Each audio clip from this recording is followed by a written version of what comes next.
there's something really anti-human about all of it, because it's like, oh, so you want to extinguish our differences? But that's the beauty of life, is in differences. The beauty of life is that you are not just a carbon copy of me. Bold words there from Dave Smith, especially in an age in 2025 when equity and equality are all the rage. But in this podcast, Dave and Keith Knight, both of whom I know personally and enjoy a lot, lay out their case as to why equality and equity and egalitarianism in general is the enemy of humanity. I thought they made some interesting points. Let's check it out and react. I remember getting a lot of flack from libertarians in the summer of 2020 because I was so outspoken against the riots, which I just, again, it was like stunning to me. It was like, we're libertarians because we believe in private property rights and voluntary peaceful interactions, and I see a mob destroying private property. What about that is supposed to at all jive with my worldview? But I remember making the point and really taking some heat for this. But I was like, look, of all of these, the Black Lives Matters kind of like poster boys, all of their cases that they love to talk about, many of which I'm pretty much on the side of this was messed up. Like, it doesn't give you permission to go burn down a Wendy's, but like, I do, I don't think that cop should have sat on George Floyd's neck for 9 minutes. And I certainly think the Breonna Taylor case was an outrage, but there was just not one shred of evidence that either of them were racial issues. Yeah. And remember, during the Summer of Love, the so-called Summer of Love after the George Floyd issue, this was the justification that the corporate mainstream used to get us out of our homes. This was in the middle of the most rigid lockdowns in the country, and all of a sudden they're saying, oh, nope, now you have to go out and protest. That's when all this wanton property destruction happened. There's never nothing. There was never even like a case presented as to why we think this happened because the officer was white. I mean, even though all the guys around Derek Chauvin were like an Asian and a black guy and all that, but it's not as if he said something. It's not like while he was doing it, he was like, yeah, you take that, you black motherfucker. You know what I mean? Like, it wasn't like there was like a racial aspect to it. It was just like, oh, well, the victims are black, and therefore this must be a racial issue. And that just doesn't make any sense. It's just like on a very simple common sense test. Like if there was a bar fight down the street and it was a white guy got in a fight with a black guy, you wouldn't just immediately go, well, it must have been racism. It's like, well, maybe they were fighting over a girl. Maybe one of them bumped into the other one. Maybe, like, there's a million different reasons why. And the fact, and it's something, it was crazy that the official movement, it seemed like, never even had to present an argument as to like, well, this is why it's a racial issue.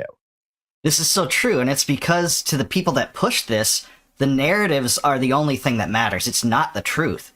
They have an agenda that they want to drive down their throats, and it's coded in this, mythical race war that doesn't really exist in the U.S. That's what they have to sell to get so many people on board with it.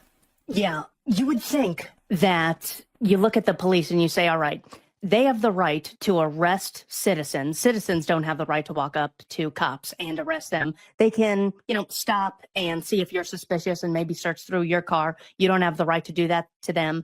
They have the right to put you in jail if you violate one of their rules, but you don't have the right to do that to them. They have a monopoly on violence. People look at this and say, all right, they have a monopoly on violence. They give you orders. You must obey them. They're like, there's got to be a racial aspect to this. It's like, do you think the same thing? There's a much more plausible explanation for these things. What Wilfred Riley did at Kentucky State University is commit the ultimate thought crime. And he basically says he has to sort of gradually introduce his students to this. He goes, look, men are much more likely to commit violence against a person than a woman is. This is not me hating men, but statistically, that's true. Whether it's murder, rape, kidnapping, the perpetrator tends to be male. That's misandry. No, not at all. Everyone acknowledges that, and it's not controversial. As things are now, it roughly is about a 13-to-1 ratio when it comes to black on white violence. When it comes to rape, murder, assault, burglary, robbery, 13 times, every 13 times a black person does it to a white person statistically will do it one time to a black person. This 13-to-1 ratio is what got him a lot of heat. This was in a book titled Lies My Liberal Teacher Told Me. But this is a reality that people need to know about. So when they see disparities in prison, they don't flip out. Imagine you have mentioned that you have a son on your show. Would you want your son to be raised to just say 95% of people killed by the police are male? You are just discriminated against because you're a boy. So don't bother working hard. Don't bother showing up on time. Don't go to a job and ask for on-the-job training. That's all buying into the system. You need to start a Male Lives Matter movement. Anytime a man is hurt, you need to start organizing with your friends, rioting, looting, focus on protesting a lot. Everything else is just buying into the system. You would be hurting your own son doing that. That is how Democrats are trying to raise Black America today, even when all of these statistics, not to mention competing anecdotes, are completely against their narrative. Yeah, that's a mass gaslighting effect, and really that is one of the worst parts of the culture war, is it divides people that otherwise might unite on things like war and the financial system and corporate welfare. Keith is right on point right here. That's the reality that they're just unwilling to address, and that's why I'm really hoping to see an end to wokeism when it comes to disparities between groups or proof of discrimination. I'm really hoping that this goes away. Yeah, and of course, because it really is. Well, first of all, it's incoherent, obviously, as you've kind of very beautifully, laid it out. But it's also, as you mentioned, as Lou Rockwell was getting at, it's an attack on liberty. It's an attack on a free society, because even though the government doesn't actually bring any more equality, in fact, you could argue that they bring a more drastic inequality, because they have a higher authority than anybody else. They have more power, so inherently it's more unequal. At least the balance of power is. But the solution is always more government intervention. The solution is always some type of government problem. And as we know, with any degree of freedom, it brings disparate outcomes. Like that's the very nature of freedom, is that we can choose different paths and then we're going to end up in different places. And there's no, why we would ever have the expectation of equality in outcomes makes absolutely no sense, or equality of opportunity for that matter. It just makes no sense. It's like the truth is that, we have lots of Irish people go into being firefighters, and lots of Asian people go into engineering, and lots of Jewish people go into literary works or banking or whatever. It's like these are just we see all around us that there are these different groups of people that tend to go into different areas, and it just seems like, why would we? There's something really anti-human about all of it, because it's like, oh, so you want to extinguish our differences? But that's the beauty of life, is in differences. The beauty of life is that you are not just a carbon copy of me. And this is so right, and it's so true of so many egalitarian types that I run into. Even if you can get some of them to admit that, equal outcomes isn't something that we would want to desire for society, some of them will say, well, I do think there should be equal opportunities. But how can you possibly ensure that or enforce that? Because, yeah, I would like an equal opportunity to inherit $1 trillion fortune from someone, $1 billion fortune from someone. I would like the opportunity to win a $300 million NBA contract, but the fact is I can't exactly dunk as good as LeBron James. So this is a problem. Dave is so right when he says that freedom means that we'll end up in different places. We have to go different routes if we truly have freedom. Otherwise, we're just conforming to one particular path that society or the economic system or the powers that be set out for us. Like, even two guys like me and you who have very similar political views, what would the point of me having you on my show be if you didn't have a different mind than me and kind of add something else and have some other information in your head that I didn't have in mine? And then it's so anti-human to oppose. It's essentially a war on uniqueness. And it doesn't even properly reward the ambition which any sane society would like to reward. In Civil Rights Rhetoric or Reality, Thomas Sowell uses the example of Japanese Americans who came to America, didn't speak English, and by 1945, they are in Franklin Roosevelt's internment camps from his executive order. By 1959, they had incomes that equaled white incomes, and by 1969, they were earning 33% more than the average American family because they are extraordinarily ambitious even today. Whites do not earn more than all the other groups. You have Vietnamese Americans, Pakistani Americans, even Nigerian Americans, Filipino Americans, Chinese Americans, Taiwanese Americans. I believe, according to the 2018 US Census, where I last looked at these numbers, whites are like 11th or 12th on the list of ethnicities when it comes to income. So you're not even rewarding the very minorities who've engaged in very ambitious activities. And this is so ironic, too, because that is never, retorted by a saying like, well, it's just because of Japanese supremacy movements that's the case. It's never said that way. And the same thing goes for its connection to immigration, too, is like, people would never accuse the Asian societies like Japan and China, despite being basically totally homogenous and having almost no immigration, as being, racist for it. So there really is kind of an agenda here, and it's just pointed in one direction, despite the fact that, some races are outperforming whites. But I don't take that and say, hey, that's because of Asian superiority. It'd just be so laughable. It just falls apart on face value. So Keith is right. In the first place. So it's so detrimental. It's not just like this homicidal of, I hate these people, I want to push them down. It's even like suicidal. I don't even want to be part of a society that rewards good behavior. Those people can go somewhere else. We don't have meritocracy here. You're even hurting yourself in the long run. So that is what I see as the ultimate case against the woke racist left and the woke economic left. Yeah, I couldn't agree more. So I think Dave and Keith were right on in this podcast. The entirety made some really good points. The great libertarian philosopher, who I'm a huge fan of, Murray Rothbard, once said, egalitarianism is a revolt against nature. And it truly is, because to truly ensure that people have the same outcomes and same opportunities means necessarily that you have to remove certain freedoms. Certain freedoms to go into certain professions, go into certain trades, take a specific approach that not everyone else would take. This is all due to the regulatory state and, DEI schemes that try to, fit people in singular boxes, despite the fact that humans are very different in many respects and often want to make a living different ways. And, it does not capture the essence of these issues to just put it down to one arbitrary criteria that divides people, which is race. It's just so stupid and laughable, and I think more people are starting to understand that. But I want to hear from you guys. What do you think about this? Is equality a revolt against nature? Is it the enemy of humanity? Let me know in a comment below. And like this video, subscribe to the channel. And until I see you guys next time, no more war, no more debt, no more inflation, and no more empire. All right, peace out. Spending isn't getting cut. Epstein files aren't being released. Like all of these promises are just not happening, and they're not happening for a reason. And it's because the Republicans don't want it to. They don't actually believe in this stuff. Hot take there by Dave Smith, lashing out at Republicans over their spending and betraying Doge. This is the story of my lifetime. This is the Republican Party of my lifetime.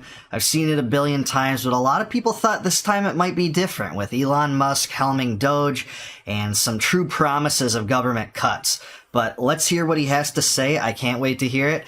And please like this video and subscribe to the channel. Speaker Johnson, who increased the debt $1 trillion every 100 days since being named, says, I am a fiscal hawk. I just thought that was a great introduction. So here is Speaker Johnson talking about the latest monstrosity of a spending bill. What's going to happen? Well, the Joint Committee on Taxation is projecting just 0.03% on growth. But let me just ask you, I want you to address the concerns of your colleagues, Senator Ron Johnson, Senator Rand Paul. Why doesn't this bill do more to address the debt and deficit, Mr. Speaker? Yeah, well, listen, I agree with my good friend Ron Johnson, for example. A lot of the comments that he stated about government spending. We have north of $36 trillion federal debt right now, and it is the largest national security concern for the U.S. I am a fiscal hawk. Many of my Republican colleagues in the House feel the same way. Everyone can stop and laugh right now, because we've heard that one before.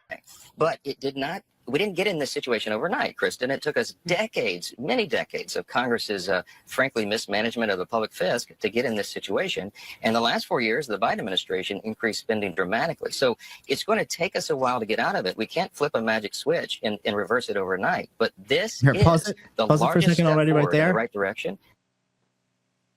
Yes, you can. What is this? That we didn't get here overnight, therefore we can't flip a switch? Like, well, actually you can. You could just stop spending all of our goddamn money. Like, it's just such a ridiculous like thing to sit here and be like, well, you know, look, I agree with you. I'm a fiscal hawk. And in fact, the fact that we're $37 trillion in debt, this is our #1 national security threat. It's like, oh, all right, great. So then we're all on the same page here. So we definitely shouldn't add to the debt then. Right? Because it's our #1 national security. So he's going to sit here and say, listen, I agree with you. The president agrees with you. Every Republican agrees. We're all in agreement. And sure, we have control of the House, the Senate, and the presidency. But, you know, we got to add a little bit more to the debt. I mean, you can't Biden spend so much. Yeah, this is so right. Dave's on fire right here. And one thing that the Republicans didn't have to do was offer, for the first time in history, a $1 trillion Pentagon budget and have Pete Hegseth, the Secretary of Defense, boast about it. Like how great this is that we have introduced a proposal for a $1 trillion Pentagon budget when the highest one under Biden, I think, was almost $900 billion. So that's more than 10% up. And Doge's cuts were projected to be $2 trillion. They ended up, I think, something around $150 billion. And the Republicans in the aggregate are just raising spending. They passed the CR, which continued Biden-level spending, funding USAID and other programs that Doge had cut. It's insane for this to be viewed as anything more than Washington politics, spending once you're in power, and just having the cuts be campaign rhetoric. Just turn this thing around. Like, I don't know, like it's on the level of being like, you know, you're like, hey, you're morbidly obese and you ate nothing from dusk till dawn or whatever. You ate nothing from morning to night, let's say. You did nothing but eat cheesecake. Like, this is really bad policy and it's going to result in disaster. And you go, yeah, I'm with you. It's the biggest threat to our body right now is that we're so morbidly obese. And you go, yeah, but I noticed you just bought 2 more cheesecakes. And you go, well, look, I mean, we ate a ton of cheesecake yesterday and I can't just hit some magical button where we don't eat cheesecake today. It's like, no, actually, yes, you can. You could just not have any more. That is totally possible. But you're telling me if you were to say, hey, I can't just push some magical button where we pay off the $37 trillion in debt, like, okay, fine. But you could definitely write a bill that doesn't add to it. It's just such a ridiculous argument. Absolutely perfect comparison there by Dave. What's so crazy, too, is especially when Congress is controlled by Republicans in both houses, and they have the presidency, and generally they have the majority of the Supreme Court. So you can't just get away with saying that we can't do this. You can do this. Trump has incredible popularity with his base. If he put his persona behind it, his personality, his marketing behind cuts, you could get this done. Especially when Elon was involved too. You had 2 of the most popular people in the world among their bases with a mandate behind them electorally. And you're telling me you can't get that done? They could have gotten that done. They don't want to. They want big government just branded in their own direction. And I'm as much of a cheesecake hawk as anybody. We just got to eat a little bit, just a couple more cakes. What are we talking about here, guys? Yeah, like, you don't have to spend any more money. Or in your cheesecake example, if you're caught that red-handed, you can at least go, well, for tomorrow I'm only ordering 1 cheesecake. And we're making improvements here. And we're going to whittle down, but when you order, if you ate 2 today and you're telling you, hey, I know it's a problem and you're going to 3 tomorrow, doesn't sound like you actually care about the problem. And so for him to be up there and go, oh, yeah, I agree with all these people. I'm a hawk just as much as they are. But at the moment, we gotta spend more than we ever did. And I can't tell you when we're ever going to ramp that down or make the correction. But now's just not the time. Doesn't sound like you're a fiscal hawk, my friend. As I've said before, Rob, if DC had a motto, it would be now's not the time. Now's never the time. Unless the it's only more... thing... Yes. Oh, yeah. When it comes to dropping bombs on innocent people, the country for COVID. Then it's always the time. It's almost always the time to drop bombs on innocent people. But yeah, I'll say this. You had Donald Trump winning every swing state and the popular vote. You had a major cultural shift, a major cultural awakening to the corruption of government. You had Doge come in, which was enormously popular, and it was exposing all types of government corruption. You have a Republican, you have a House and a Senate whose slim majorities, but have majorities filled up by Republicans who all go off all day long about how they're against big government and they're for fiscal sanity, just like the speaker here said. He's a fiscal hawk. Now is the time. Now might be the only time. Now is the best time.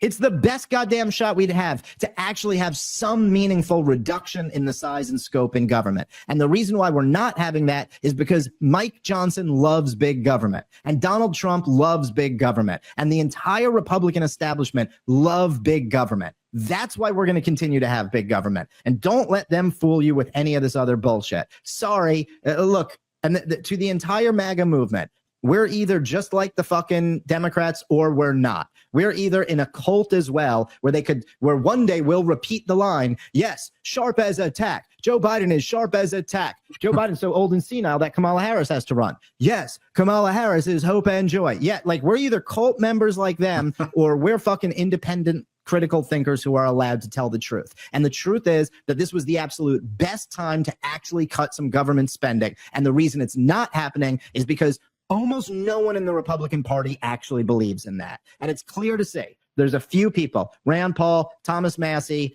I'll even give what's his name, who they mentioned here, Ron Johnson.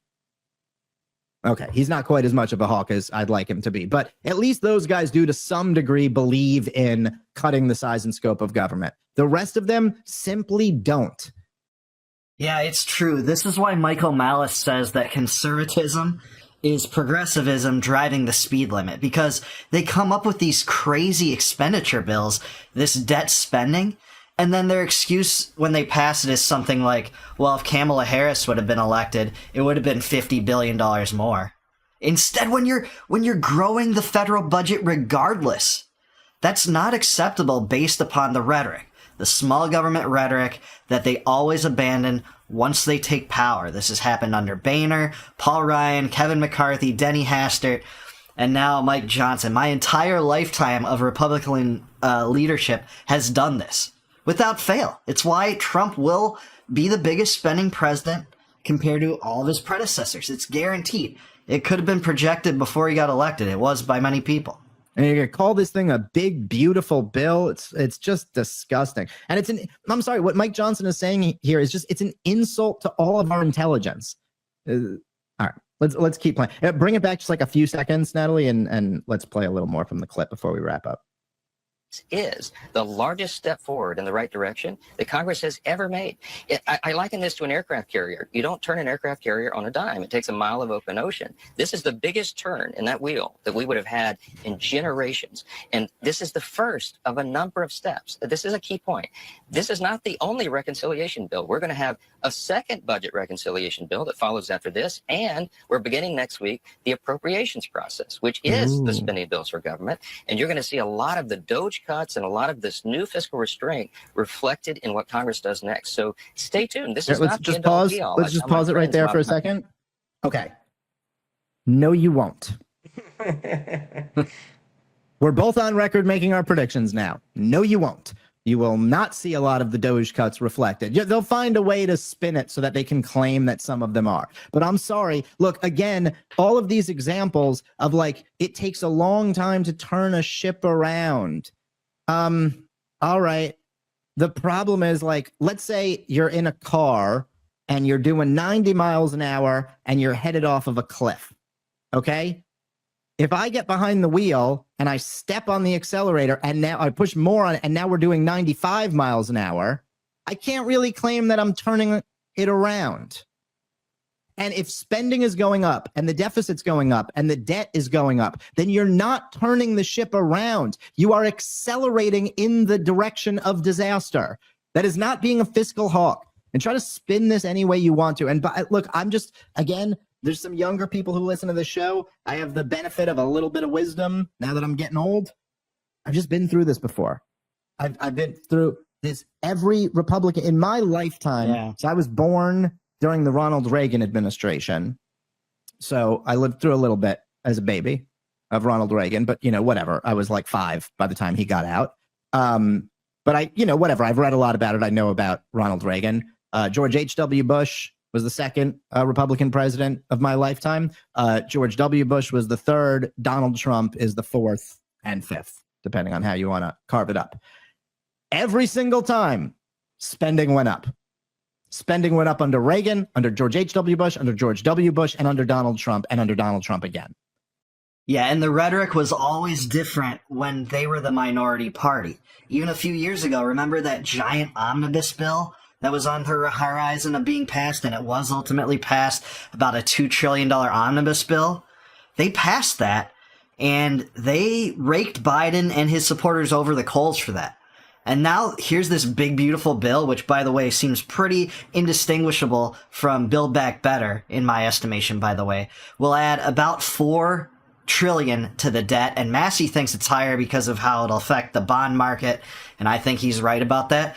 But it's a bigger expenditure, and they're all for it. They're all in. It's like a cult of personality that you just can't break these people from once they're in power. Once you're entrenched in power, you just want to spend, spend, spend, and just throw away all that rhetoric. And not by a little. Major spending increases. Entire new departments of entitlements were created. I think of George W. Bush's Medicare Part D. Okay, No Child Left Behind was created under a Republican president. And every single time, Rob, they got some story like this. Yes, we're raising spending and adding to the debt and all of this, but it's a big part of this huge ship being turned around. And believe me, in the appropriations process, Rob, that's where we're really going to get to cutting spending. No, you fucking won't. You liar. You big government loving liar. Not happening. Yeah, I'm with Dave here, and if I'm to make an estimate, I say they pass like $5 billion in Doge codification. And that's about it. And they raise their victory flags and do laps around Capitol Hill and say, hey, look, we're serious about cutting spending. And meanwhile, they're adding more spending through this bill, through the $1 trillion Pentagon budget, and through other expenditures. Look, this is ludicrous between this and the Palantir revelations that have come out soon about increasing the data collection services, as if the NSA didn't do that enough to us, by the way, according to the Snowden revelations. We have all these expenditures, too. This is not small government. It's not what the typical Republican activist talks about on the ground. But many of them are fine with being betrayed because of the cult of personality that surrounds Trump. I hate to say it. And some things that Trump has said are redeemable, but often his actions don't meet the rhetoric. Very often. And then what they count on is that by the time it comes, you'll already be, this will be in the rearview mirror, and you'll be infuriated about the latest progressive thing that they did. And so you'll fall in line supporting the Republicans beside this. But like right now, while it's being like, let's just be clear, spending isn't getting cut. Epstein files aren't being released. Like all of these promises are just not happening, and they're not happening for a reason. And it's because the Republicans don't want it to. They don't actually believe in this stuff. And whatever, let that prediction bear out. Let's see if Mike Johnson's right or if we're right about that. But yeah, I've just seen this game. I've seen this movie too many times. Yeah, Dave's right. Completely on point in this video. The Republicans aren't passing spending cuts because they don't want to. They have a mandate electorally. Big cultural shift on the back of the corruption and the insanity that was, the Russiagate hoax, the Fine People hoax, the January 6th insurrection hoax.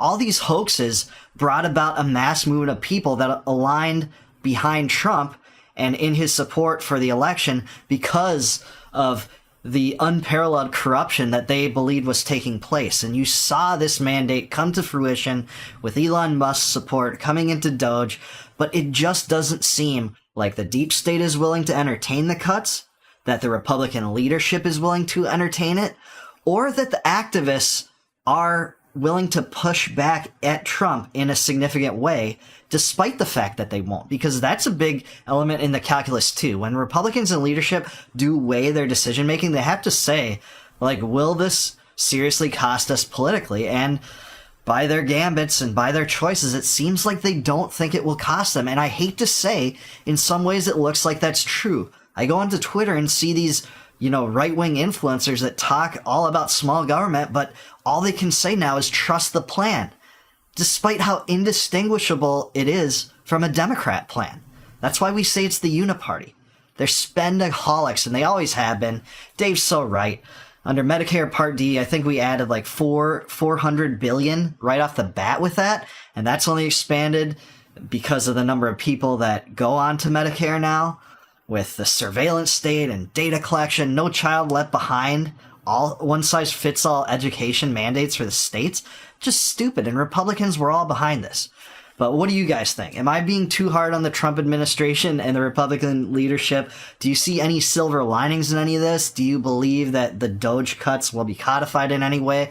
Let me know in the comments below. And please like this video, subscribe to the channel, and until I see you guys next time, no more war, no more debt, no more inflation, and no more empire. Peace out, guys. I'll catch you in the next one.